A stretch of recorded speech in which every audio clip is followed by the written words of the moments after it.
Bonjour à tous, j'espère que vous allez bien. Dans cette nouvelle vidéo, je vous propose de déterminer toutes les solutions complexes de l'équation polynomiale x-1 au carré égale i.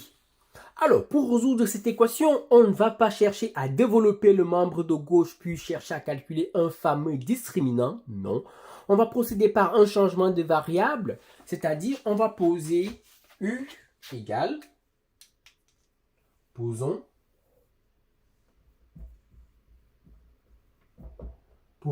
U égale x moins 1. Alors l'équation devient U carré égale I. C'est-à-dire, résoudre l'équation x moins 1 au carré égale I revient à déterminer, lorsqu'on a l'équation U carré égale I, les racines carrées de I. Alors, comment est-ce qu'on fait cela? Il existe plusieurs méthodes pour déterminer les racines carrées d'un nombre complexe. Mais ici, je vais préférer procéder par la méthode exponentielle. C'est-à-dire quoi? J'ai donc U carré qui est égal à I. Et I, c'est quoi? C'est exponentielle I pi sur 2. Bien évidemment. Et je vais aller à plus 2 pi. 100 va venir ici avec K qui habite dans Z. N'oublions pas que chaque nombre complexe admet deux racines carrées. C'est-à-dire quand on doit déterminer les racines carrées d'un nombre complexe, I admet deux racines carrées et non une seule comme dans R. Ainsi donc, U carré égale exponentielle I pi sur 2 plus 2K pi. C'est comme ça. Ça implique que U, K est égal à exponentielle I pi sur 2 plus 2K pi, le tout à la puissance 1 demi. Et dans ce cas, vu qu'on va maintenant, on est passé à UK avec K qui prend des valeurs dans 0 et 1.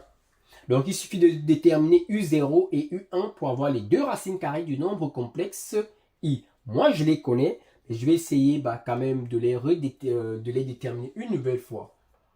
On a donc UK qui est égal à quoi?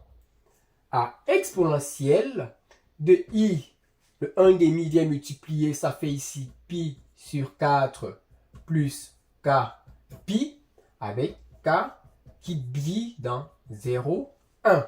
On a donc deux valeurs. U0 qui vaut quoi? Exponentielle lorsque K vaut 0, exponentielle I pi sur 4, et ça ce n'est rien d'autre que racine de 2 sur 2 plus I, racine de 2 sur 2. Or, une propriété, je vous laisse vérifier en commentaire, dit que si Z est une racine carrée d'un nombre complexe, alors la deuxième racine carrée, c'est simplement moins Z. C'est-à-dire, les deux racines carrées d'un nombre complexe sont simplement opposées. Donc, on obtient directement que U1 est égal à moins U0, parce que U1 au carré est égal à moins U0 au carré. Donc, ça va de soi, c'est juste logique. Ce qui fait que U1, c'est simplement moins racine de 2 sur 2, moins I racine de 2 sur 2. Donc, on a déterminé nos deux racines carrées. On va déterminer donc nos deux solutions. Donc, on a donc d'une part, x moins 1 égale U1 égale U0. Ça implique que x est égal à 1 plus à U0 plus 1. Bon, ça va. Le moins 1 va de l'autre côté, donc ici plus U0. Ce qui fait donc quoi? 1 moins racine de 2. U0 c'est plus, ok. Plus racine de 2 sur 2 et plus I racine de 2 sur 2. On fait la même chose. X moins 1 égale U1.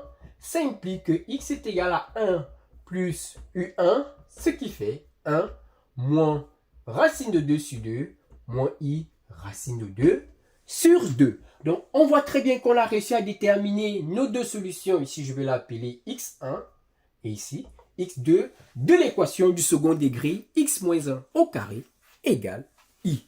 Si vous avez aimé la vidéo, n'hésitez pas à me le faire savoir en commentaire. Sur ce, proposez-moi d'autres méthodes. Dites-moi si c'est plus rapide en développant, en calculant le discriminant et en déterminant les solutions. Je ne sais pas trop, je n'ai pas regardé d'autres méthodes. J'ai seulement hâte de vous lire en commentaire sur ce bon apprentissage et à très vite pour d'autres nouvelles vidéo. Merci.